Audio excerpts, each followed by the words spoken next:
It's 5:30. I call this meeting of Pittsburgh City Commission, May 11, 2021, to order. Would join me in the flag salute. Pledge allegiance to the flag of the United States of America and to the republic for which it stands, one nation, under God, indivisible, with liberty and justice for all. All right, public input. I see Pete. Will you come up and give us a prayer? It would be an honor. Let us pray. Merciful God, be with us this evening. Grant us guidance and wisdom. Assist us to have eyes for equity and justice. Help us to plan, organize, and collaborate unselfishly for the common good of our community. Please protect it and bless it. Amen. Amen. Thank you, Pete. Is there anyone else that would like to speak during public input on any concerns you might have? Please state your name and address and try to limit your comments to 5 minutes. All right. Can I remove my mask or must it stay? Yeah. Okay. Thank you. I could make myself a lot clearer. My name is Joella Skiles. I live at 112 Westfield Road, Pittsburgh, Kansas. And I'm here this evening to request the City Commission to consider adding speed monitoring cameras to school zones. As a former retired teacher in the Pittsburgh USD 250 School District for 41 years, I really want you to consider adding traffic speed monitoring cameras to the streets surrounding the schools that are contained within the city boundaries. This would include Pittsburgh High School, Pittsburgh Community Middle School, Meadowlark Elementary, George Nettles Elementary, Lakeside Elementary, Westside Elementary, and the public streets adjacent to the St. Mary's Colgan campus. I realize that attempts have been made in the past to monitor traffic speed around the schools, and signs have been posted. At certain times, patrol cars have been used to monitor the speed limit. However, patrol cars and personnel are often needed elsewhere. I have, as a teacher, personally witnessed a number of close calls while on outside duty. This concerns me now, as I see no change or real improvement. I have always been an advocate for children, and I want to do what I can to protect them still. And I have been in contact. I did a little research on companies that provide these kinds of services to cities, and I'd be happy to share that information with any city commissioner or Mr. Hall at the conclusion of this meeting, so I don't waste your valuable time. And thank you very much. Thank you. Thank you. Thanks, Joella. Is there anyone else that would like to speak? Public input. Please state your name and address and limit your time to 5 minutes. Yes, my name is Keith Closter. I live at 1509 Bittner Place, Pittsburgh, Kansas. My issue is I recently found out that they installed just opposite what she was talking about. They put a camera in across the street from my house, which is videoing my house 24 hours a day. And it just went in Friday, and I'm just concerned. I don't want my house video. I don't want my family video. I want to find out about my rights. And just for a little example, my daughter was in town, granddaughter, some friends came over, and my granddaughter is 14 months old. They brought a game, which was a water game. She got wet, and so, her shirt came off and her diaper fell off. She's running around the yard naked, which 14-month-old, that's okay. But now the city has her on video. So I want to make sure that video's been deleted, because I don't want my granddaughter, I don't know where this is going. I don't know who's seen the video. I don't know what's going on. So I wasn't told about it. All of a sudden the camera's there. And so very concerning. So, I'd like to find something out pretty quick. I don't want to have to wait until the next month for a meeting for this video. Thank you. Thank you, Keith. If you wouldn't mind staying till the end of the meeting, we have quite a few items to get through. But maybe towards the end of at the end of the meeting, maybe Darren can address some of this questions you've raised. Okay. Sure. All right, is anyone else would like to come forward and speak in public input at this time? Seeing none, I close public input. Take a motion. No, no motion. All right, I'm going to go. Want to make sure I get it right. I'm going to close the public input and move on into the consent agenda. Are there any items to be removed on the consent agenda? I'd like to remove item F. F? Yep. I'd like to remove item D, as in David. G? D. D. D is in David. David. I was going to say as in dog. I would understand that. Any other items to be removed? Is there a motion to approve the consent agenda excluding items D and item F? So moved. Second. Been moved and second. Roll call vote. Brooks? Yes. Fields? Yes. McNay? Yes. Munsell? Yes. O'Brien? Yes. All right. Backing up. I'm going to read the consent agenda. Item A on the consent agenda, approve the April 21st, 2021 City Commission minute meetings. Item B, approval of ordinance number G 1325, amending section 78-116 of the Pittsburgh City Code to prohibit parking on the south side of Normal Street between South Homer Street and South Stillwell Street, and to prohibit parking on the north and south sides of the 1000 block of East Adams, and authorize for the mayor to sign the ordinance on behalf of the city. Item C, approval of resolution number 1245 relating to the designation of certain public parking spaces as handicapped parking spaces by adding additional spaces.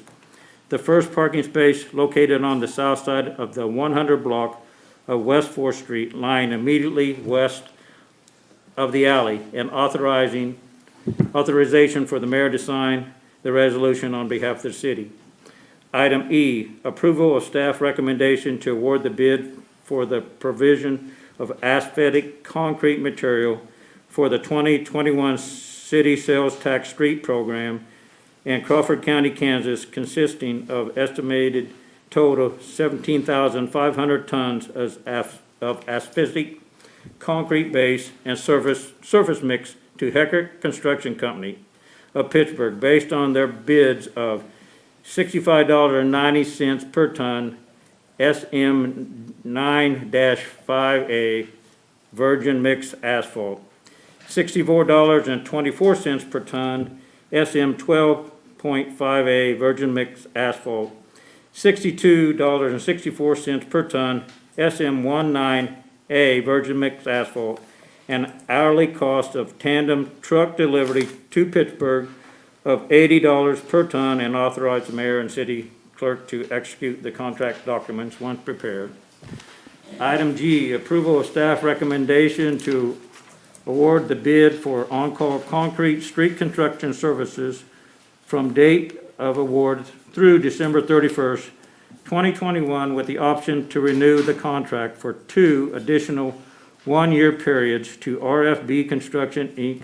of Pittsburgh, Kansas, based on their bids provided on the bid tabulation, and authorize the mayor and city clerk to execute the contract documents once prepared. Item H, approval of staff recommendation to submit an emergency solutions grant application to Kansas Housing Resource Corporation in the amount of $124,500 for homeless services, including prevention, rapid rehousing, and day shelter services, and authorize the mayor to sign the appropriate documentations on behalf of the city. Item I, approval of the Economic Development Advisory Committee recommendation to support the Pittsburgh State University College of Business economic research proposal at an investment level of $25,000 to fully fund the project for 1 year and authorize the mayor to sign the appropriate documents on behalf of the city. Item J, approval of staff recommendation to appoint Yana Feldman to an unexpired term effective immediately and concluding on December 31st, 2022, and Seth Harley to an unexpired term effective immediately and concluding on December 31st, 2024, as members of the Memorial Auditorium Advisory Board. And item K, approval of the appropriation ordinance for the period ending May 11, 2021, subject to the release of HUD expenditures when funds are received. Going back to item D, approval of change order number 1, reflecting a deduction of $7,813.84, making a new contract construction amount of $50,980.96, and final payment in the amount of $7,159.96 to Sproles Construction of Lamar, Missouri, for the West Euclid Street Repair Project.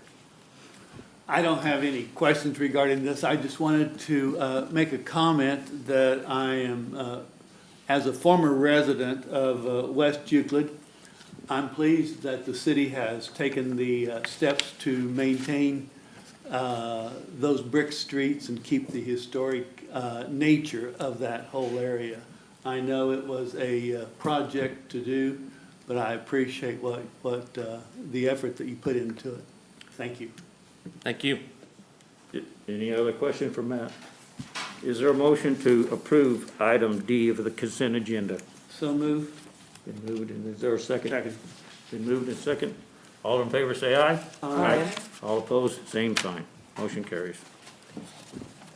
Item F, approval of staff recommendation to award the bid for on-call concrete sidewalk construction services from date of award through December 31st, 2021, with the option to renew the contract for 2 additional 1-year periods to Sproles Construction of Lamar, Missouri, based on their bids provided on the bid tabulation, and authorize the mayor and city clerk to execute the contract documents once prepared.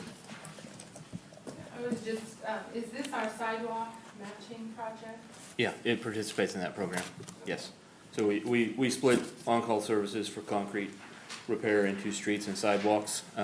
If you remember 3 years ago, we did this as one, I put it out as one bid package and we got one bidder. This time, we turned it around, I split it up into a sidewalk dominant project and a street dominant project with the other supplemental items with it. That is why we have 2 different notes of award. But yes, the sidewalk will be, these prices will be utilized for the sidewalk 50/50 matching program. We also are taking control of the material purchase on these, different than we've done in the past. And we did have 5 to 6 bidders for both items. So it was a good competitive bid this year. What's our budget for that program? So we dedicate $50,000 a year out of our sales tax to match with on the sidewalk program. And we've got a list and we keep using it, so. Do we use all of that money? We've got pretty close the last couple of years, and then we get some commitment and then we have some follow through, but yeah, we're getting pretty close. I mean, we've got a lot of interest, and I don't have all the numbers right off the top of my head, but we have a long list, and we've spread it around quite a few places, and we've utilized with some developments and all the work within the right of ways. So yeah, it's Certainly necessary around town. Thank you, Matt. Yep. I would move to approve. Been moved to approve, there's a second. Larry, second. All in favor of approval, item F, say aye. Aye. All opposed, same sign. Motion carries. All right, let's see if I can get this right. Consider the following. Item A, Logistic Compensation Group, Compensation and Benefits Study Agreement.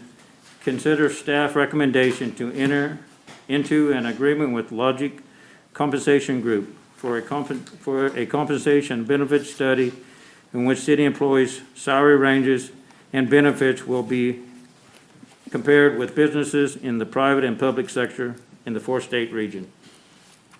Good evening, thank you. We do have Lori Messer on standby, phone call. She is the consultant. So we did interview 4 companies who responded to our request for proposals, and unanimously, the committee decided that Logic would be the best to provide the services that we need. They have a lot of experience doing these studies, and will be able to work very closely with our departments to look at compensation, to look at benefits, incentive pay, all those kinds of things, and then propose some recommended changes or let us know how we compare to our market. Can we check and see if they're on the phone? What was her name again? Lori Messer? Lori Masser, or this is Chuck Mansell with Pittsburgh City Commission. Can you hear us? I can, thank you very much. Can you hear me? Yes. Would you like to explain a little bit to those that might be listening what this entails? Okay, great, I would be happy to. The scope for this particular study involves 4 separate phases. The first phase is where we get to understand the city's current systems, understand what the needs and the desires are, what is working well, where are some areas of opportunity, as well as gather all of the information about the city so we can have a better understanding. Then in phase 2, there's the classification and career path progression phase of the project, where we'll be taking a look at the city's current classification structure and working to ensure that there is a clear career path for each of the respective job families at the city. In phase 3, which will be the compensation and benefits phase of the study, that's where we're going to compare the city's current pay and benefits programs against the identified comparator market. And the comparator market is typically organizations with which the city competes with for talent. And we're going to look at it from, independently at the compensation side, independently at benefits, and then collectively from a total compensation perspective. And then within phase 4, which is the final phase of the study, that is where we will be presenting the goals of the study, the methodology and processes that we utilized, what we found, and what we recommend based on those findings.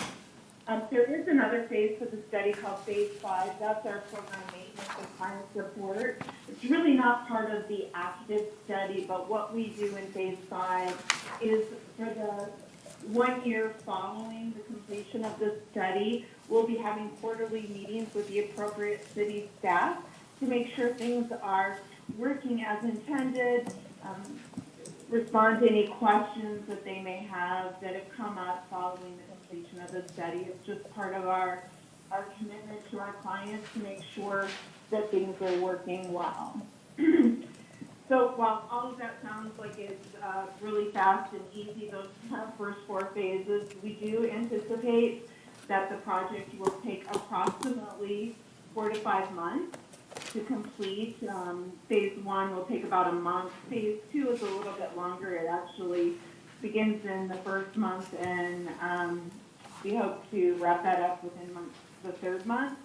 And then the compensation and benefits survey will take about 4 months, and then 1 month for our reporting and recommendations.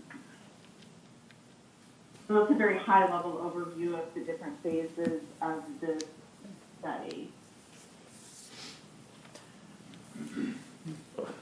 Are there any questions? I have one right off the top of my head on this classification and career path progression. I think currently we have different positions. Well, I don't know if we do. I know when I was employed that if you was in a position, there was a certain amount of steps from the initial position you was in going across the board, and as you went across, and I'm reading this now, that you will have that also, it sounds like in your recommendation to have certain steps and classifications, and as they reach the steps and whatever the classifications, they can progress with their position. I understand the way it's saying. Yes, sir, that's correct. So it's basically kind of going to be sort of like we have now, but a little different. Yeah, a little better defined career path for each role. That's really going to be good for recruiting. In fact, with new hires, people are excited when they see that they have an actual career path, that it's not just a job. So we want to formalize that and clarify it for each department. And each employee will they be able to decide how far they want to go in their career? I mean, you know, the fire department, you start at the intro level and then you move up to driver. So if somebody was happy to be a certain stage, that would not deter them from reaching that stage, and that would be it. Not at all. We have people doing that already now. Right. Lori, I have I'm sorry. Go ahead. A question. If you could speak a little to how many municipalities that you've worked with? Okay, we have worked collectively, a little bit about our team.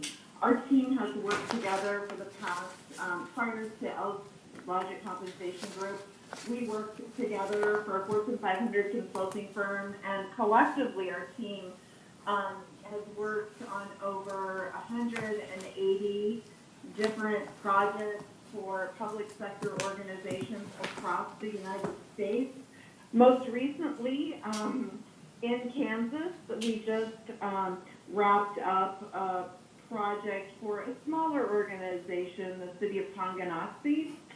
Have also done some work. I've worked for several years with the city of Roland Park, also another smaller organization, but it has provided us with some familiarity of the Kansas City metroplex area.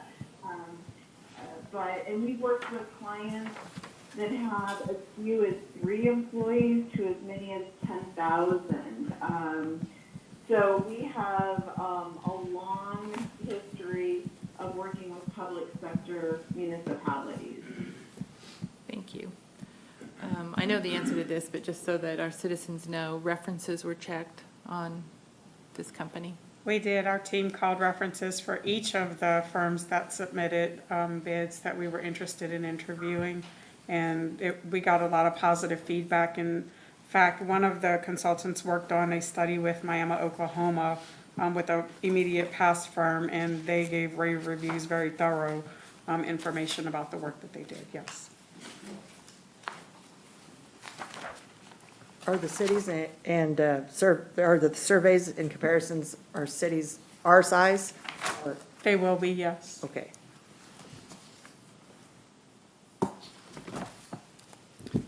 Any other questions? I have one. What will this, so people might be listening at home, what will this cost us? $48,000 total.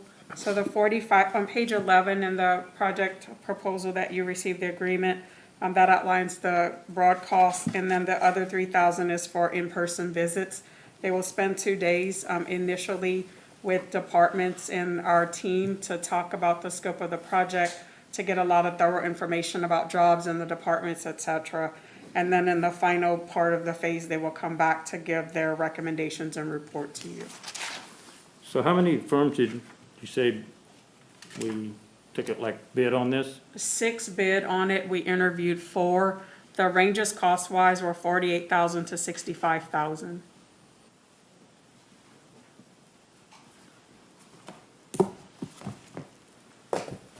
Any other questions? I think I noticed, Michelle, it's an Arizona company, is it? Is there an office closer than this, so they won't be traveling from Arizona? I mean, Overland Park or somewhere much closer? We also have an office in Marion, Iowa, so it's about 5 hours away. Yeah, okay. So expense time can be a little bit. Yep. Thank you. Are there any other questions? I would move approval. There's been a I motion second. Been a motion to approve and seconded by Patrick. All in favor, say aye. Aye. Aye. All opposed, same sign. Motion carries. Thank you. Thank you. Thank you. Thank you very much. All right.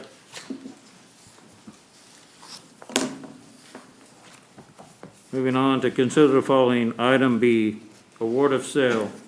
Consider award of the sale of the general obligation temporary note series 2021-1 of the city of Pittsburgh, Kansas, on the basis of the bid submitted by the best bidder. Good evening, Mayor and Commissioners.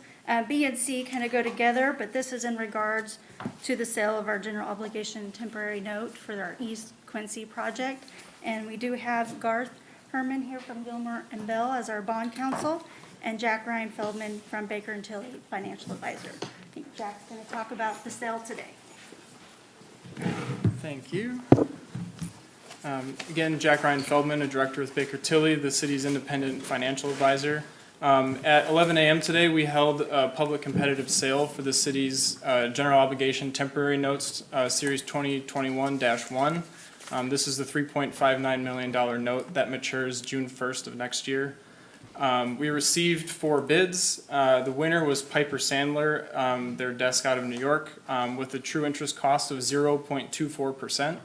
So that's a great rate for the city. We got these notes rated by Standard & Poor's, and they assigned their short-term rating of SP1+, which is their highest short-term rating, and then also affirmed the city's long-term rating of AA-. The strengths that the report noted, there was very strong management, which is a statement on the city's financial management policies, strong budgetary performance, which is a comment on the annual budget, surplus or deficit, very strong budget liquidity, which is your fund balance, very strong budget flexibility, which is your fund balance, and liquidity, which is your available cash and your governmental funds, and a strong institutional framework, which is the legal and legislative environment that you operate in by the virtue of being in Kansas. I will want to note that your economy score has improved since you were last rated by S&P in 2019, as well as the debt and pension liability score was improved since 2019. So great day at the office for everybody involved. So as the city's independent financial advisor, I would recommend the award of the bids to Piper Sandler, and then as Larissa said, Garth Herman is here to answer any questions about the legal documents that you may have, and I'd be happy to answer any questions as well. I don't have any questions. No questions? Thank you. Is there a motion to approve? So moved. Second. Move and second. All in favor of approving the award of sale, say aye. Aye. All opposed, same sign. Motion carries. Thank you.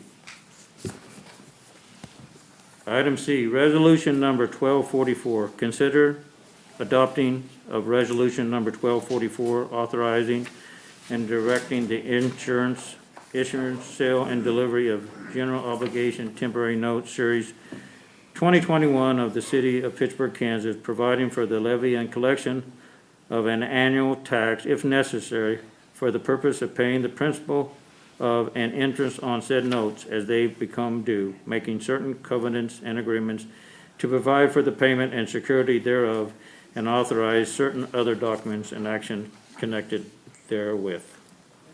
Good evening, Mr. Mayor and Commissioners. Garth Herman with Gilmore and Bell, the city's bond counsel.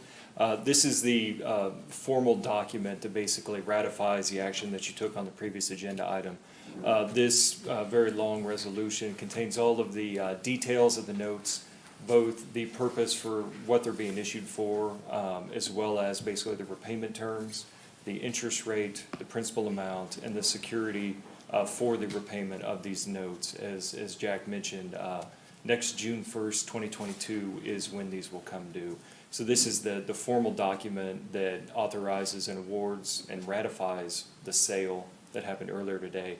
It also authorizes the mayor and the city clerk to sign the various state law certificates, as well as federal tax law certificates that are also required in order to properly authorize and issue these notes The closing date for these notes is scheduled to occur on May 27th.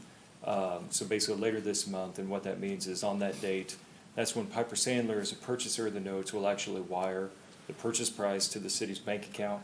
The city will then use that money to, in essence, pay off your temporary note from last year, and will provide additional financing for the rest of the street project. So with that being said, I'll happily stand for any questions you may have, and if not, I would recommend and request that you adopt the note resolution 1244. Thank you. Are there any questions? No. No questions. Is there a motion to approve resolution number 1244? So moved. Been moved, I'll second it. All in favor, say aye. Aye. All opposed, same sign. Motion carries. Thank you very much. Thank you all very Thank much. Garth. Thanks, Garth. Thanks, Jack. Item D, deposition of bids. Demolition and removal, 525 South Broadway, considered staff recommendation to award the bid for the demolition and removal of the dilapidated structure at 525 South Broadway to Randy Villala, based on the low bid in the amount of $14,710, with the demolition to begin following the city's receipt of the environmental assets results. Yeah, so this is the contract to award the bid for demolition of the building just south of Brahms, if you're not familiar with the address. There were 4 bids that came in, and Randy Villela was significantly lower than the rest. We would recommend the bid go to Randy Villela. We've had no issues with Randy's work in the past for the city, is that correct? No. He's if there has been, he's rectified it. What will be left there? What will the surface be? What will be left, it'll be a clean and clear lot, except for that large tree in the northeast corner. That is not in the demo bid, just because the costs associated with it, and at this point, without a development plan on the property, it's really unnecessary to take that tree out. Now, when we approved purchasing and demolition of this past July, it was not to exceed a certain amount. Are we still under that Yeah. budgetary amount? Did the other bids include the tree or not? No, it was not part of the bid package. Okay, what's the start date? If the bid's done? We don't have a confirmed start date. We're waiting on the environmental, which should be Friday, maybe Monday at the latest. So that was my question. So what might come up in that, that would stop this demolition with that?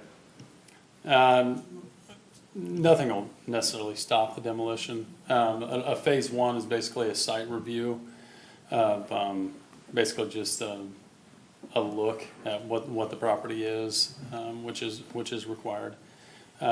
It could tell us if there were maybe potential tanks underneath. Maybe at one point it was a gas station or something like that in that location.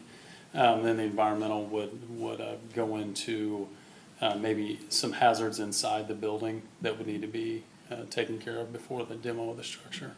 So that'd be on us to get That would be, anything found in the environmental would be on the city. It would not be part of this demo. Right. And I would point out that prior to the city purchasing that particular piece of property, we had those environmental studies done previously. Okay. So we don't anticipate any surprises? Yes. So it says here it's a 25-day completion timeline once he gets started. From the start Yeah. of the demo, yeah. Is it gonna be rock? Is it gonna be grass? Is it gonna be whatever? It'll be some sort of non-permeable surface, or, sorry, permeable surface. So some dirt and rock, or Yeah. some dirt and grass, sorry. Any other questions? I'm sure the whole community will be glad to see that building gone. It's been an eyesore for many years. Any other questions? Is there a motion to approve? So moved. Second. Been moved and second. All in favor, say aye. Aye. All opposed, same sign. Thank you, Quentin. Thank you. Motion carries. Quentin? Item E, purchase of a Case 90 Super N backhoe for water distribution staff is requesting governing body approval to waive the city bid policy to purchase a Case 590 Super N backhoe through the National Lease Purchasing Contract with Sourcewell for water distribution, utilizing planned funds in the water distribution operating budget. Staff will provide a verbal report on the negotiated price. Matt? Good evening, Mayor and Commissioners. So attached tonight, you'll see, I put in front of you the pricing from the MSRP price versus our Sourcewell pricing contract. Base model price of $183,563 versus our cost of $115,644.69. We obviously do have the freight delivery. We modified a bucket, and we included a warranty for a total purchase price delivered for $128,283,000.23. Tonight, we kind of rushed this onto the agenda. Reason being is because of with everything else that's going on with the economy right now. Case knew that we were planning on ordering one with this year. However, they've got 4 coming, and after that, there's no telling. We'll be looking at a 25% increase. This machine is part of 4 that they have ordered that are scheduled to come in towards the end of August, but after the 4 that they already had coming outfitted the way we want them, there's no telling when we're going to get another one and what we'll pay for it. So we kind of pushed this onto the agenda tonight, so we're asking for consideration. This machine will be our full-time. It's been 6 years since we bought one for water distribution, so this will be a new machine for our water distribution department, which will pass down one of their machines to the street department to assist with their, because we just got rid of their last backhoe that quit working, so through Purple Wave. So it will help keep our fleet updated and passed down for other departments. All right. Are there any questions for Matt? Is there a motion to approve? So moved. Go ahead. Jinx. It's been moved and seconded. All in favor, say aye. Aye. All opposed, same sign. Thank you. Motion carries. Thank you, Matt. And thanks, Tammy, for slamming this onto the agenda at the last moment, because Yeah. typically we try not to do that. I mean, we ordered a transit in January, and we ordered one the other day, and it's $4,000 more for the Yeah. same exact. Appreciate everybody's work to save the taxpayers some money. Yep. All right. Special presentations. Economic Development, Quarterly Report, Director of Economic Development, Blake Benson, and Pittsburgh State University Executive Director of Operations, Business Development, Economic Engagement, Darrell Pullum will present Quarterly Economic Development Report. Blake, he's got a lot of stuff in his title. He does. I don't know how he gets all that on one business card, you know, on both sides. Darrell has a lot of responsibilities at the university and is a crucial part of the city economic development team. So thank you, Mr. Mayor, members of the commission, for the opportunity. I know you have a long agenda, but Darrell and I just kind of want to bring you up to speed on a couple of economic development activities concerning our local economy. We'll start off with some, well, let's see, hold on just a second. Start off with some numbers that are good indicators of how well your local economy is doing. Good grief. Okay. See, I thought I was going to go fast. First of all, the unemployment rate is a fairly recognizable number that we track. You can see, once again, a year ago we were at a 20-year low in terms of unemployment rate, 3.3%, and a year later we're at 3.7%. So I'd say that we have recovered from an economic standpoint very well from the pandemic. It's obviously not over, but 3.7% is where we are locally right now, and you can see how that compares to the national average. Some other numbers as well related to commercial building permits. You can see that in 2020 they almost doubled from 2019, and these aren't the residential building permits. This is commercial construction. So obviously it was a busy year for our community in 2020 in terms of construction. Going back to those unemployment numbers, 3.7% is obviously great, means your economy is healthy, but it means it also can be difficult for your businesses and your employers to find new employees. So to that end, we are partnering with the city and Michelle Decree. This was originally her idea to partner on a job fair that we will have tomorrow at Memorial Auditorium, and appreciate Chris and Jenna and everybody at Memorial Auditorium for hosting us. It'll be from 11 to 7. We'll have close to 15 local employers, including the city of Pittsburgh, because they have a number of open positions as well. We'll be at Memorial Auditorium from 11 to 7. Many of our employers will be there ready to hire people on the spot. Mr. Mayor, you had asked last week if we had any idea of how many open positions that we have in our community, so I checked with Kansas Works, and just listed with Kansas Works, we have almost 300 openings in our community, and that's just listed with Kansas Works. So that number is probably double that in the community. So we have a lot of open jobs. So I encourage anybody that may be watching tonight, looking for a better opportunity, come out to Memorial Auditorium tomorrow and see what positions are available, because we'll have several employers there. But really appreciate Michelle working with us so well, and to look forward to that job fair tomorrow. So with that, Blake, is there any way, when you have the job fair and the number of jobs out there and the employers that need help, is there any way you could track how many people went to work for these employers? We can ask, it'll mainly be the HR directors that will be there, and we can ask them to try to track that for us, so we can gauge how many were put to work as a result of that. Thank you. That's a good idea.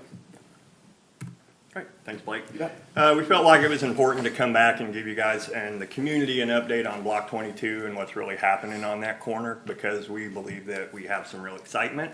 Presently on the commercial tenants, back in 2018, we started with 5 commercial tenants in that building. Today in 2021, we house over 13 tenants. And to the point that we have over 35, close to 40 business professionals that work in and on the corner every day in some capacity. Just to give you a general idea of a few of the businesses that's located on that corner, we have a marketing software development company. We have a private consulting business that helps existing businesses. That's outside of the SBDC help. Also in that building, we have an insurance agency, we have an attorney and legal services company. We also have a photography-based business that does commercial work. We also house a U.S. Congressman's field office, along with a U.S. Senator's field office, along with the Department of Commerce field agent, and then the Federal Procurement Technical Assistance Center. So we have a very wide gamut area of resources available for existing and new and startup businesses on Block 22, which is very important. And the additional pieces at Block 22 is the Pittsco Idea Shop. And presently, I think several of you might have been in attendance at the grand opening that we did hold in November. Since that point, we've had 2 very successful student-run programs in that facility, even during COVID, and we were able to do it very efficiently and very safely. Moving forward now, we are moving into the phase of the soft opening for the actual Idea Shop, and we are currently hiring some part-time staff, which includes students and a part-time attendant for the equipment. A handful of us are presently learning all that equipment and starting to operate it daily as we're rolling out a soft opening with a scheduled late summer, and to tie in with our fall semester at the university, a regular scheduled posted hours for people to be able to come in and use that existing equipment. And then the additional piece is we also still have 3 restaurants, 1 coffee shop, and 1 boutique specialty items store. And in total, in all, we have over 100 people working on that corner on a daily basis. And most people would not even recognize that we have that volume of people if you're not in and around the building on a daily basis. So we really felt like that was important to bring that update back to you, the commissioners and the community, so that you really have a better understanding of some of the things that we're doing on that corner. So. Obviously, one of our big focuses over the last year has been making sure that our businesses are aware of the assistance that is available to them. And obviously, the restaurant industry, probably the most hardest hit, along with anybody in the hospitality industry as far as the pandemic. So applications began being accepted for a restaurant revitalization fund. This has $28 billion, billion with a B. started accepting applications about a week and a half ago. And for the first 21 days, special preference is being given to women-owned businesses, minority-owned businesses, veteran-owned businesses, and then after that, it'll be on a first-come, first-served basis. So really encourage any restaurant in our community that saw a dip in sales last year, which most of them did, to apply for the Restaurant Revitalization Fund. They can certainly see Randy Ardesha at the Small Business Development Center. They can see their banking professional because they're very knowledgeable in it as well. But we want to make sure that our restaurants know about that. Applications are still being accepted for the second round of the Paycheck Protection Program. Again, the first round of that pumped about $20 million into our local economy, and I would imagine the second round has been just as much. So application deadline for that is drawing to a close a little bit later this month. Excuse me, Blake. Yes, sir. May I, you talk about the priority given to these number of entities. Yes, sir. Is that from the federal government, or Yes, is sir, that it from is. us? Okay, Yes, sir. for the It's federal. part of the stimulus package that was passed in March. Got it. Yes, sir. Thank you. So, this fund is non-repayable, Correct. so if somebody applies for it, how does that break down? They put the amount in they want, or is there a formula that? There's a formula. If you have to show how much less your 2020 sales were from 2019. And then I believe if you received paycheck protection assistance, then that number has to come off as well. But if there's still a remaining amount, that's the amount that you would be eligible. So it really takes the guesswork out of it. So all that goes to the federal government somewhere, and when will they know response back from that? Pretty quickly. Is it? Yeah, and to the feds, to their credit, they're trying to get this money out pretty quickly because they know that restaurants were hit particularly hard. So they've done a better job as the pandemic went along of making sure the guidelines were firm, because when it came about, they almost had issued the money while they were still making the rules, and they took their time and made sure that the guidelines were in place on this one. Thank you. You bet. So falling right in line with that, we really felt like it was important to, again, come back and talk about the Kansas Small Business Development Center. That's a resource that's available to any small-based business, which small base means 500 people or less. And really what that does is, as you can see, and it's a little tough to read on that slide, but it's everything from starting a business to reshoring a business to selling a business. And finding ways to help those folks be successful, because the goal is to not have somebody start a business and fail. And we have a tremendous track record with our professional team in place that so far this quarter alone, we've worked with over 75 unique customer or clients. That's just right here in Pittsburgh. That is not the whole region. The entire region, we have other centers of support that's tied to our center, but in Pittsburgh alone, we've dealt with 75 clients, and we've consulted with them over 250 hours in just this quarter. And as Blake mentioned, a lot of those things are dealing with those stimulus-based programs. And our team is able to come in, Commissioner, as you were asking, and help them fill out those applications correctly the first time, so that when they are submitted, it's not kicked back, because that's where we found a lot of companies were having failure, was they were not getting the applications filled out correctly, and then it did get lost in the red tape. Good. So that's been a crucial step for our team, and they took it very serious, and they've been very successful, and we're very fortunate to have the resources that we have in our Small Business Development Center. And last but certainly not least, Mr. Mayor, as a community, we have announced or completed almost $500 million in projects over the last 7 or 8 years. But what our community seems to get the most excited about is food. So, this isn't last time, I apologize. But obviously, a very good progress being made on the Dairy Queen. It has about 5 weeks left of construction. The owners are anticipating a soft opening the last week of June, with a grand opening, ribbon cutting, the first week of July. So that's going to be a great addition to our community. And wanted to confirm that I confirmed this morning been a lot of questions about Jim's Steakhouse being a fixture in our community for so many decades. Confirmed this morning, they have been sold. The property has been purchased.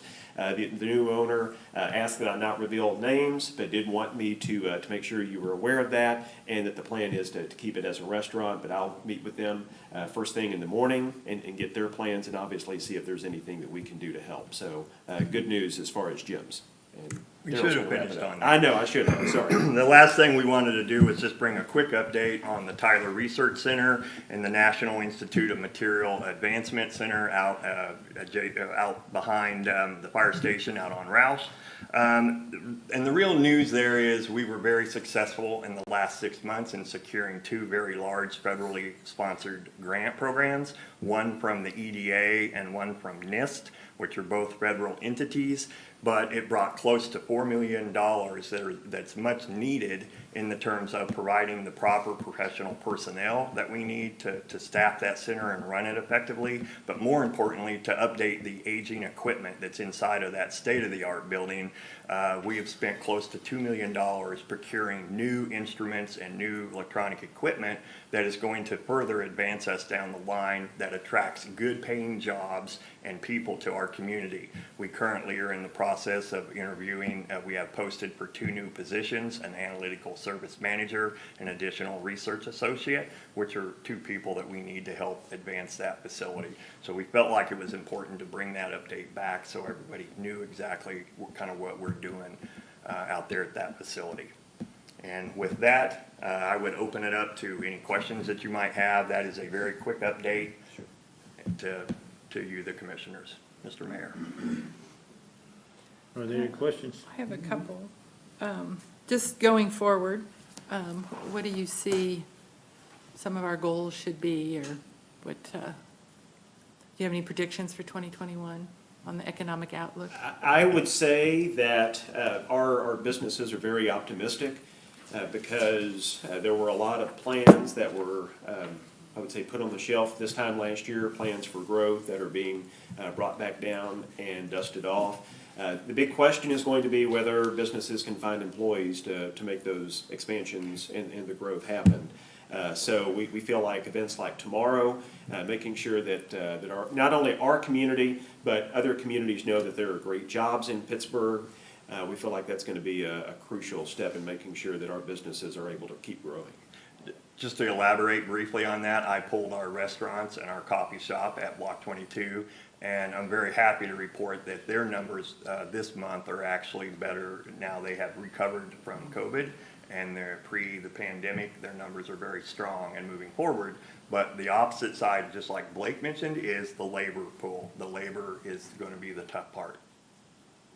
I was gonna say with things kind of getting sort of back to normal, I could see the restaurants, more people wanting to get out and go out, and that's gonna be a plus for the restaurants. I mean, the struggle is most people don't recognize that those materials and all the raw stuff that's coming to those restaurants, every bit of that has went up. The cost of raw product is increased, no different than in the housing market. It's in that way in the restaurant business too. Right. So. And Blake, correct me if I'm wrong, but Community Health will be providing COVID vaccines tomorrow? Yes, ma'am, that's correct. The one dose, did we talk? So they will be there as a vendor to not only discuss open positions, but they will have vaccinations on hand, yes. Any other questions? Well, thank you both. Thank you much. Thank you very much. Special presentations, KDOT 2022 City Connecting Link Improvement Program, Surface Preservation Project. Director of Public Utilities Matt Bacon will provide an update regarding the C-Clip Surface Preparation Mill and Overlay Project on US 69B North Broadway from 2nd Street to 11th Street and K-126 4th Street from Pine to Broadway. Lots of lead-ins tonight. Good numbers on our bond and our temporary notes for our East Quincy project. So that's great. That project, we're still meeting with the engineer. That project is currently still slated for actual bid the end of this year, just so everybody knows that we're still tracing on that project. Tonight, you're gonna have to listen to me talk. I didn't have enough time to pull together a presentation, but I wanted to update on our C-clip project from Broadway 2nd to 11th, and then including the little stretch of pine between 4th and Broadway. That project, so a couple things going on with that project. We want to make everyone aware because it is to our downtown businesses. We do have Olson engaged. It is part of a C-clip involves KDOT. Olson was engaged as our engineer. Some of the base of that project was reflective around some discussion that was done from a PedNet study years ago, discussion about whether Broadway could be 3-lane or 4-lane through the downtown corridor. As part of this project, since we will mill and overlay it and have a chance to restripe it, we asked Olson to explore and do a traffic study of that. I have the draft copy. It's lots of fun reading and numbers. The conclusion of that study, while Broadway is eligible to become a 3-lane, it is not recommended. That's the short of it. It relates back to the timing of our signals because they are all in sequence of timing, and that there would potentially be more accidents because of the fact you only have a single lane to back out. And I brought Brian Coombs with Olson is here as well, just in case you get more technical questions. But the short of that, it is we did study it. We have looked at it. We went through the steps to make sure we were correct when we did this to get it right moving forward. But based on the conclusions, while it is possible, it is not recommended because of we may create more of a problem than we have today. I'd be happy to answer any questions, but that's kind of the sum of the study, and I'll be happy to share that when it's finalized.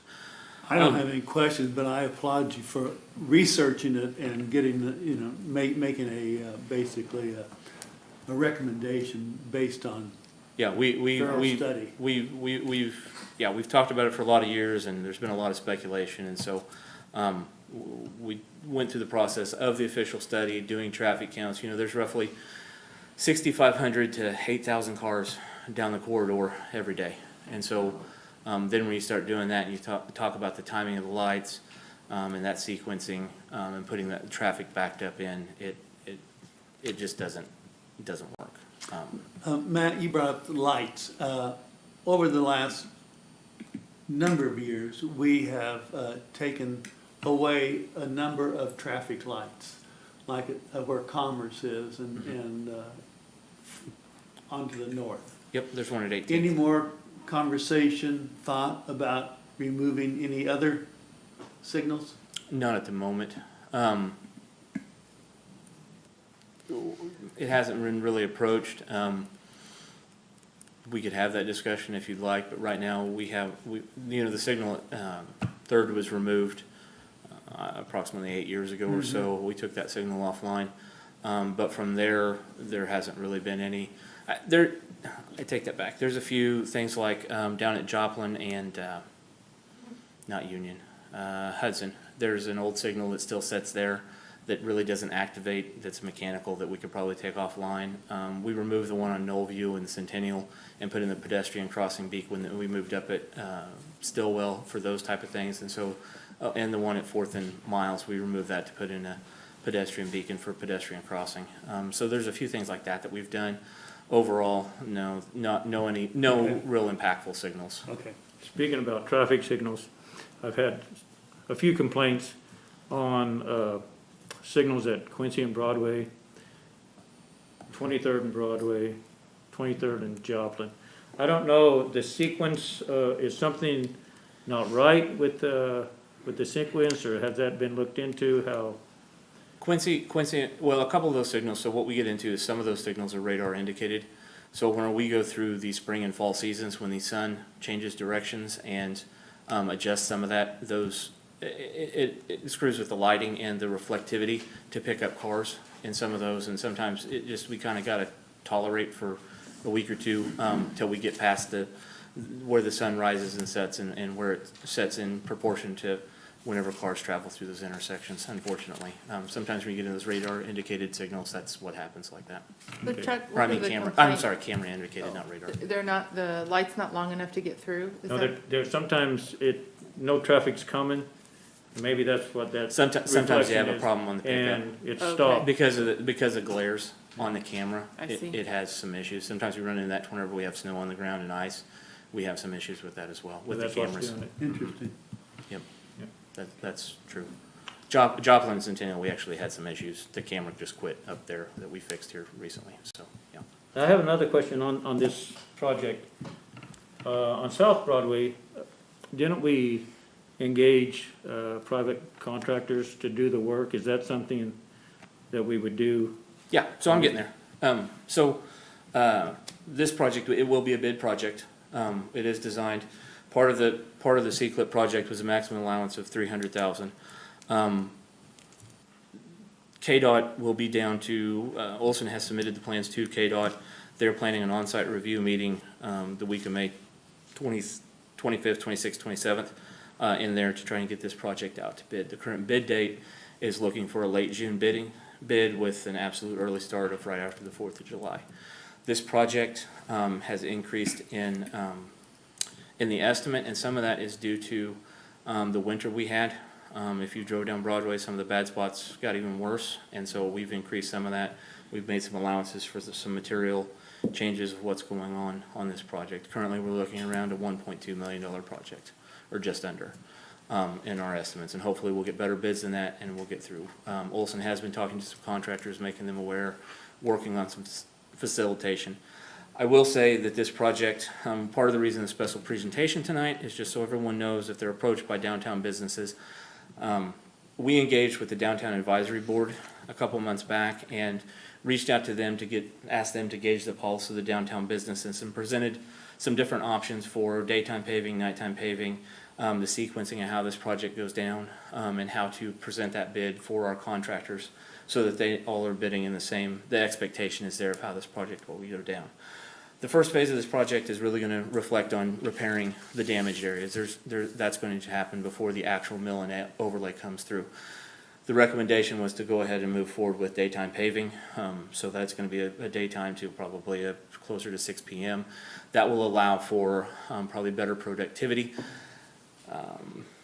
The parking will be offset off one side temporarily for a couple days as we get the temporary striping and get that asphalt set and those type of things. But all in all, the actual mill and overlay project of this is probably going to be in the neighborhood of 2 to 3 weeks on the main gut of the work. It's going to be a tough project, and we do realize it will affect businesses and there are people that live downtown. But I just want you as the commissioners to know that this was research. We did discuss it with the Downtown Advisory Board, move forward with their recommendations to get this project moving. So that's really kind of the short of my story. I just kind of want to put it out there because we are encroaching on a month out before we really take the bids for this project and really have the goal is for this project to be substantially complete by October 1. I believe is the date that we set for this project to be done this summer and this year to knock out. And it should be a good project. It should be a big project. And really, it's a good lead in for tonight with the talk of Block 22. I think next week, Wynn's going to talk about the 145th year birthday of the downtown activities. And so, it's a big centerpiece for our town. And so it's been, the downtown streetscape was done in 2008. So we are encroaching on 15 years since this has been done. So any questions I can ask or answer for you tonight? No, thank you, Matt. Thank you, Matt. Okay, thank you. Good job, Matt. Non-agenda reports and requests. Item A, bi-monthly budget review. Director of Finance, Larissa Bowman, will provide the April 30th, 2021 bi-monthly budget review. All right. Good evening, Mayor and Commissioners. Kind of going with the positive information tonight. I'm here to give an update on the city finances as of April 30th. We're a third through the year, and we've received 2 tax distributions, and we're getting ready to get our third in the first week of June. So at this point, our funds are looking fairly healthy. We're right on track for this time of the year. We started with almost $18.5 million in the bank, and we're showing about $21.4 million at the end of April. I expect that to kind of go down as we talked about some of the projects that are upcoming. And overall, everything looks good. I don't really see any issues at this time. Sales tax collections are up 9.52% compared to the same time last year. And I know last time we talked about the use tax and kind of comparing it. So I did look at those numbers and compared it to previous years. So last year we saw a 6.74% increase in that use tax those online sales. So I just kind of wanted to share that information with you. But we're doing really good. So anybody have any questions? Sounds good. No, thank you. All right, thank you. Appreciate your time. Keep it going, Larissa. Keep it going. Keep it. It's all on you. All right. Clayton has I'm something. gonna speak on non-agenda. As if it's not apparent, the city has a killer team, and we are booming as a community right now, so that's a lot of fun things going on. Pittsburgh will be 145 years old on May 20th. If you weren't aware of that, we will be celebrating Pittsburgh's birthday. The Downtown Advisory Board is organizing an event for next week, starting May 16th. And it looks like what they're going to be doing is they chose two organizations, service organizations in town to kind of support through this event. And it'll be Fostering Connections and Big Brothers Big Sisters. What they're going to do is they're going to try to obtain 145 gifts for 145 years of Pittsburgh. And I believe they're going to have a wish list. There's a Facebook page that you can go to at the Downtown Pittsburgh Facebook page. There's an event on there that you can click on and learn more about everything that's going to go on next week. So if you're interested, check it out. Thank you. Great. Yep, thank you. Do you have anything, Darren? I think police might be here. I don't know if we know anything about traffic cameras that Joella was referring to, but do you want to, if you don't know anything, can we talk about it next meeting? I think it's an interesting concept, but I don't have any, I would be talking way out over my expertise if I tried to get into school zone, speed monitoring cameras. Okay. So we're talking about radar cameras, basically. Yes. That's, we have that portable trailer. We have Matt talk a little bit about the trailer itself. So help me. No one's heard me. No one's heard me. So I present my information tonight, but I'll give you a quick summary. Some of the school zones, we do have two digital, our digital sign trailers that we purchased a couple of years ago do have speed indicators, and they do have camera indications. We can deploy those, and we have in school zones. We use those at the middle school. We haven't acclimated ourselves really to the camera feature and those type of things, but they do. If you go over this certain speed limit, they actually flash red and blue lights like a police car for those indicators. I can tell you we have worked with USD 250 since I've been here on different modifications, things like the four-way stop at 4th and Free Kings, the extended school zone to 20 miles an hour for the bus lanes at the high school. Lakeside Park, we added four-way stops around Lakeside Park on all the intersections. We improved those. Seems like we did something west side, but I can't. Oh, we did the bike paths. That was part of the KDOT program. Through some walkways to the school with school zones refreshed up through there.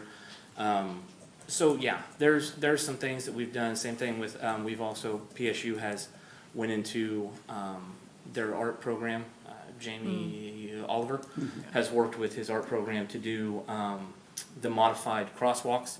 So if you've seen any of those, the decorative art crosswalks to kind of illuminate those, and I know that doesn't necessarily address the speed controls, but those are traffic calming and those type of things. But there are some things that we have done around the school zones, not specifically speed related. We have even last year, not only did we deploy at the middle school, we did actually deploy on Ford Street with the digital sign trailers. I think it was more of an enticer than it was a detriment to speed, but we are trying those type of things with those trailers, and So we can the utilize school those. district reached out recently to say there's issues, or, I mean, I know there's always Yeah, periodically, I'll be Any contacted trends? by Tom Stegman about various issues with the school or traffic related. We have a pretty open line of communication for that. Generally speaking about cameras, you know, I would love to have one in every school zone. It just comes down to the funding mechanism for that. Would that be a city school or maybe a grant opportunity that we could look into? There's probably a number of ways to facilitate that. A lot of communities have them. I'm not sure the funding mechanism for that necessarily, but certain schools have more of a propensity for speeding than others would, certainly. But I'm sure we could do some sort of analysis of that. And So help me understand, are these the cameras that take a picture of the license plate? No, they're just, what do they do? this is more, I'm guessing it's more of an, we're talking more of an educational type camera system. Now, No, you're talking about, enforcement. The kind of cameras that I was researching today actually take, You probably need to come Well, up. can you come up to the mic? Yeah.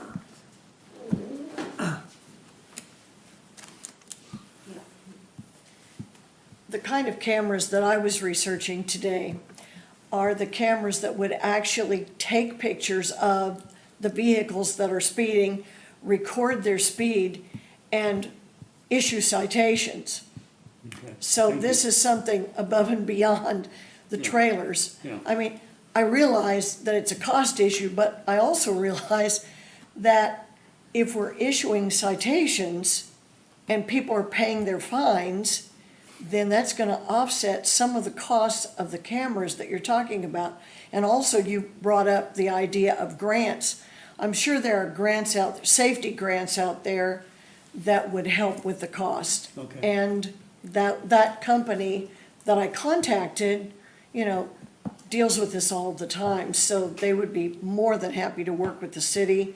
And the one final statement is that particular camera would also be compatible with the police software. I mean, it would be compatible so that it would not be an extra expense. It would be something the police department already has. Thank you. I do know that I've seen police officers here lately around the schools in the mornings.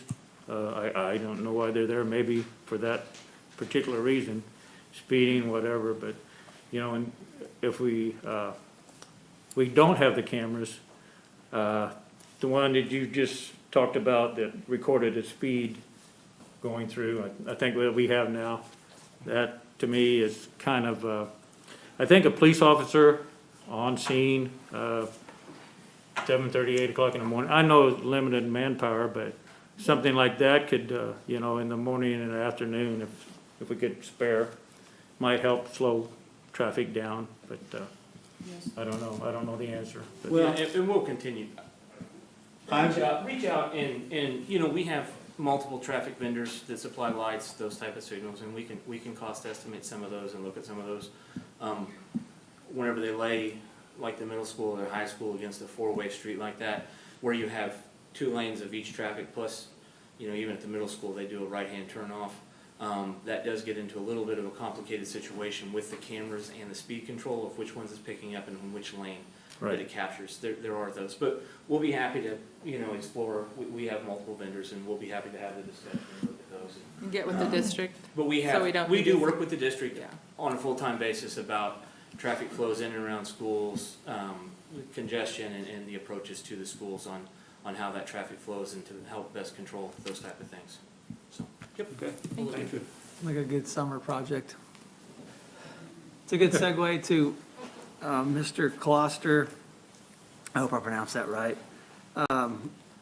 So we installed cameras out at the adjacent neighborhood that's being built based on, somebody referred to a half hour ago, there's just a ridiculous price on lumber right now. And so, as all commodities from catalytic converters and other goodies disappear, we've only got so many police officers. We put up a couple of cameras out there.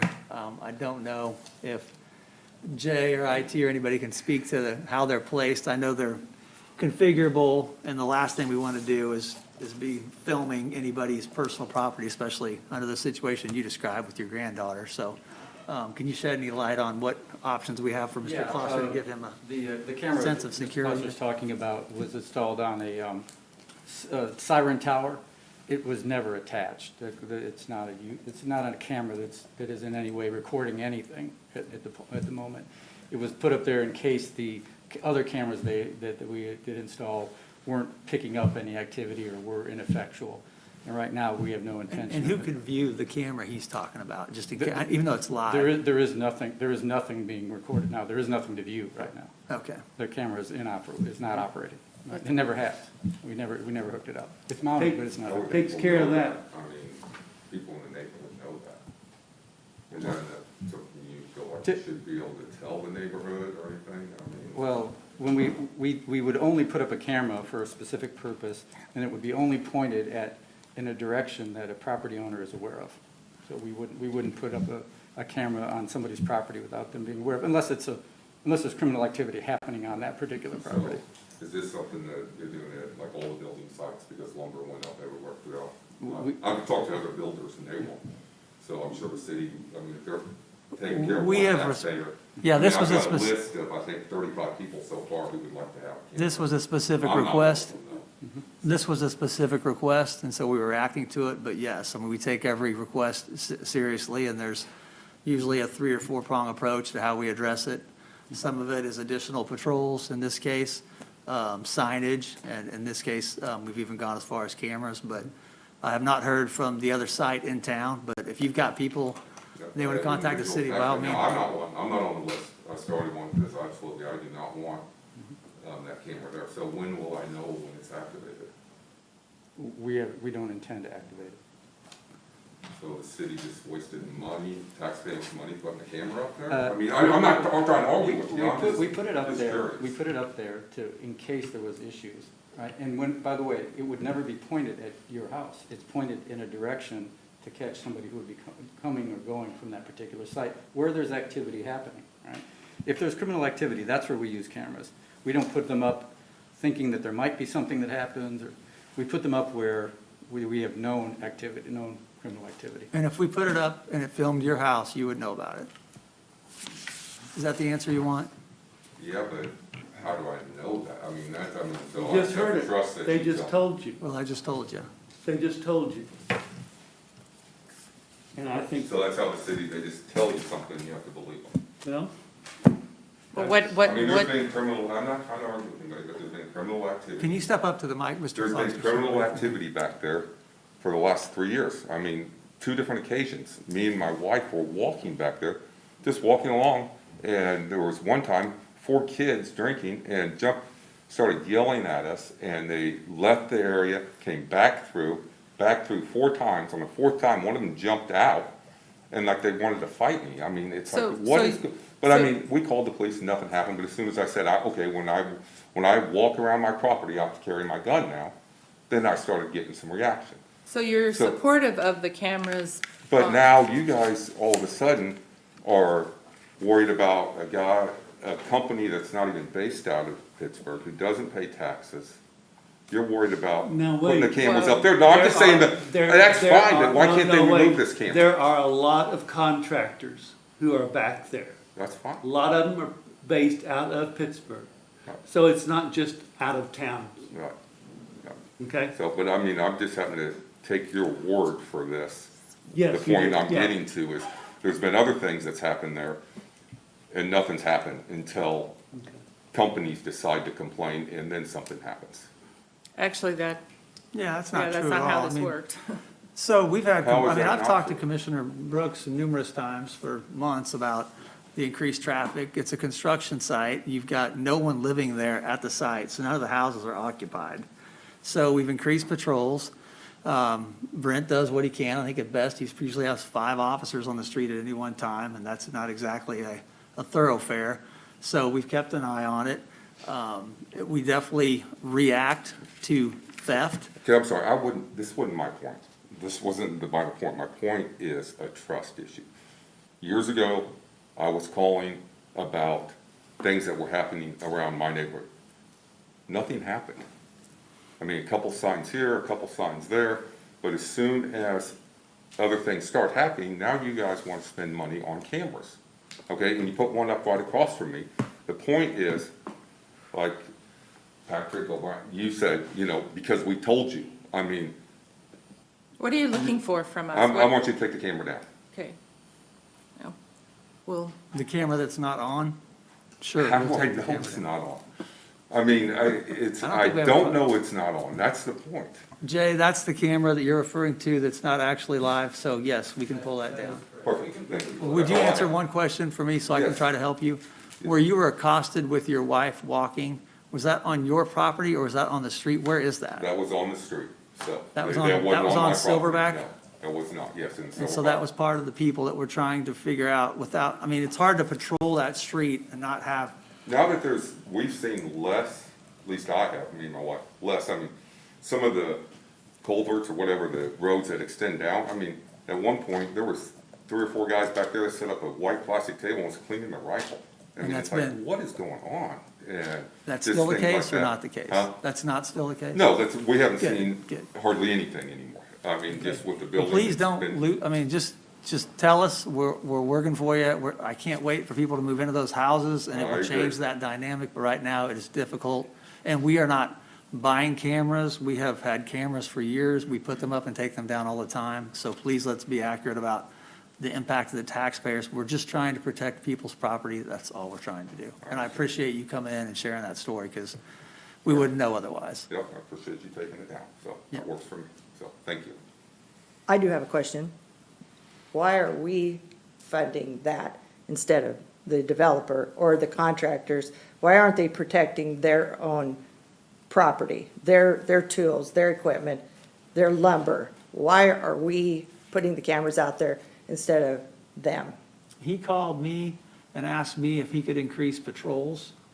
And I suggested, we have cameras, guys, is there anything else we can do? And they said, we've got cameras, we can put them up. We've put them up on private property to try to get rid of drug trade. We don't charge the people that live in those houses for them. It's a benefit of living in the city. It's something we have, it's something we do, and that's why we did it. Plus, I would imagine it would be more cost-effective to have a camera up there than run patrols in and out of there constantly. Plus, when you have a camera there, you're gonna have 24/7. Maybe the chief can shed some light. Sure. yeah. Well, So Yeah. I guess following up on Cheryl's question, what's our past practice when someone, a business or an individual has come forward and has expressed a concern about public safety? Sure, the past number of years, we've utilized camera technology for various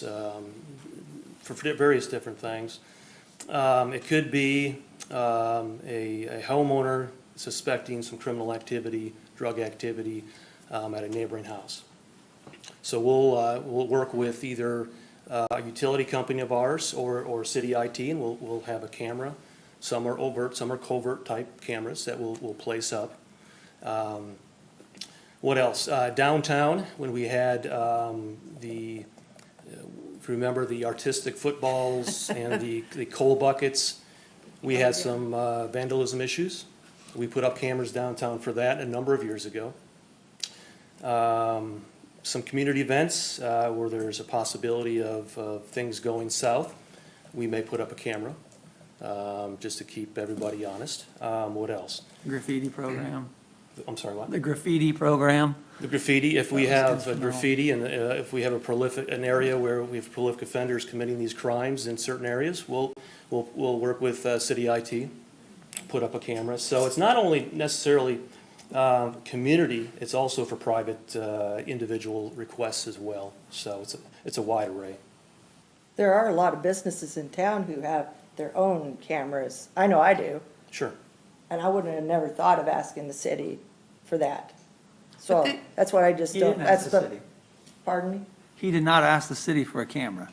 I recommended a camera. I said, what can we do, folks, above the patrols, which, like I said, there are 5 cars covering town on a good night. And they said, we've got these cameras, that we put them up, we take them down all the time.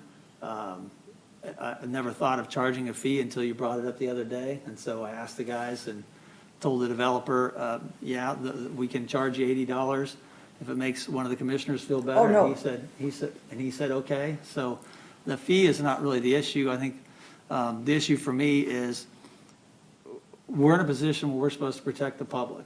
And the public right-of-way and the public streets run through all of the private property. The crime, the tagging, the graffiti, most of that was on private property. Yeah, some of the water tanks got tagged too.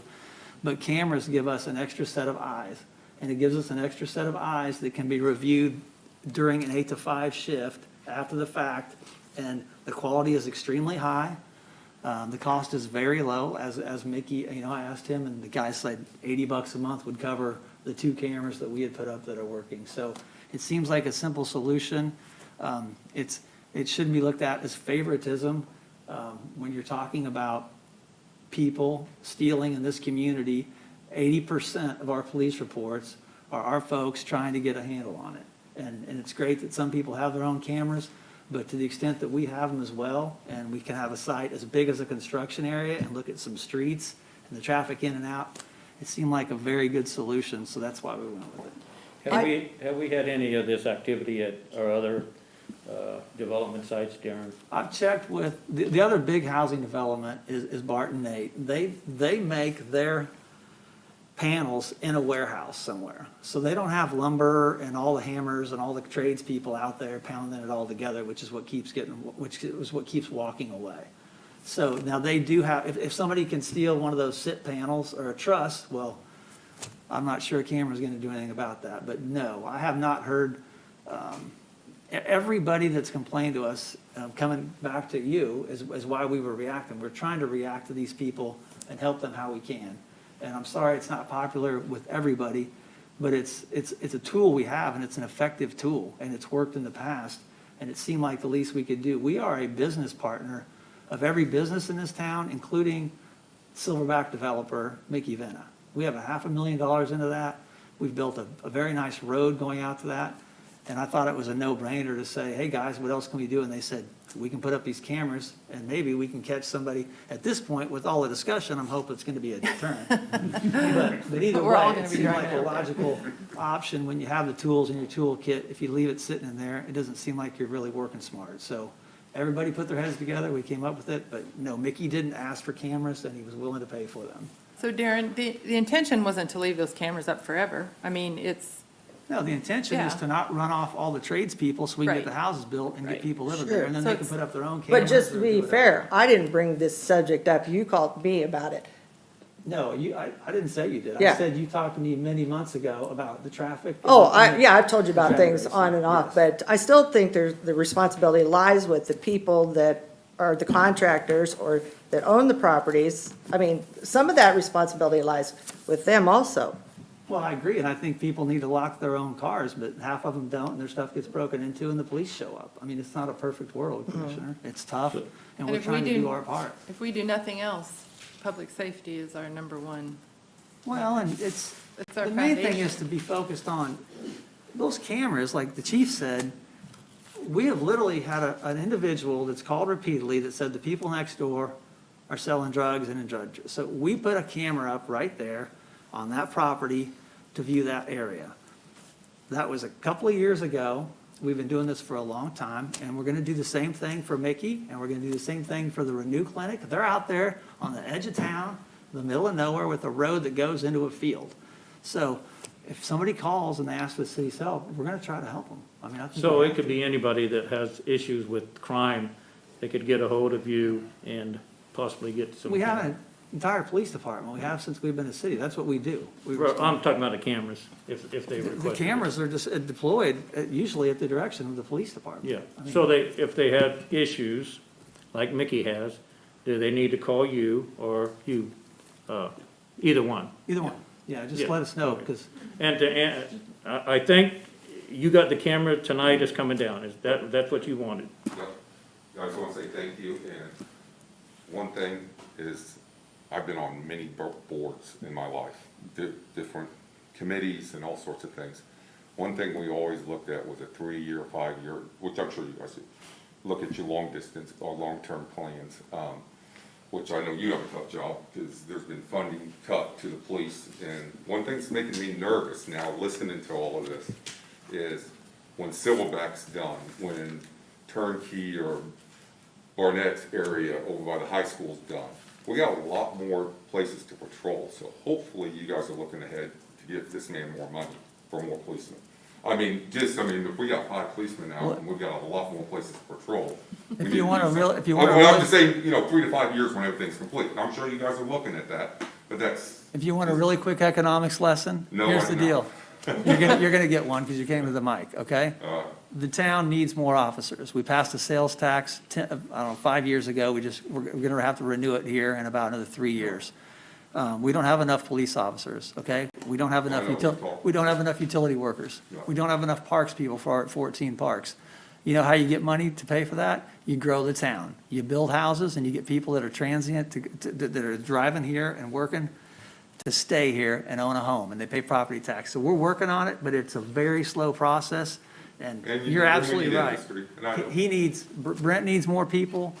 Larissa needs more people in finance, the stuff Your this. economics in mine, when I look at it, mine is, you gotta have the industry to supply the housing, which I understand other people say you need housing to supply the industry. Well- I've also heard that the road from 69 to Kansas City has to be 4-lane the whole time. I've been here for over 30 years, and ever since we lost Superior Wheel, it's just, we've never replaced it.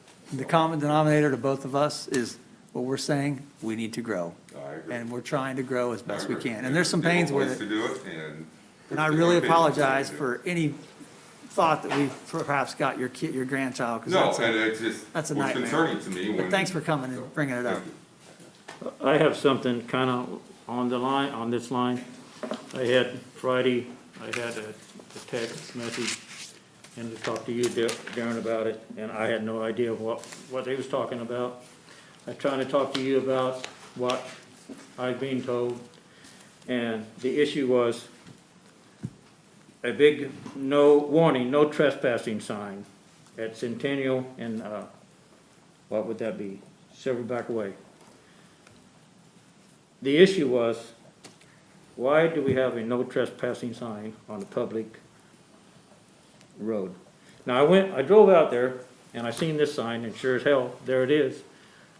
You told me that it had been moved, and then you called me back and it hadn't been moved because it's concrete in the ground. You said we didn't put it up. I didn't think we'd put something up like that. Now, when I drove on down in there on the development, there's another sign, and we got some cameras on that sign. And I think that's perfectly fine to be no trespassing on that development. But what the issue is, this is a public street, and the big letters are no trespassing. So I think that sign on Centennial and Silverback Way ought to be removed, because that is a public road. Now, I know once you get down to development, nothing wrong with having a no trespassing sign, and camera picture on there calls for a tour, but that's my issue. I'd like to see that sign on a public road. It's already been ordered to be moved. It's just. It's what? It's been, or he knows he needs to move it, he'll move it. Who put it out there? The developer that is asking for all this help. He's trying to control the traffic. Did he ask you to put it there, or he just put it there? No, he just put it there. Yeah, And so he's it's gonna be removed. Yeah. Sounds good. Any other issues? I have. That's all from staff. All right, entertain a motion to adjourn. So moved. I'll second it. All in favor of adjourning? Aye. Aye. Aye. All opposed, same sign. Motion carries. We are adjourned.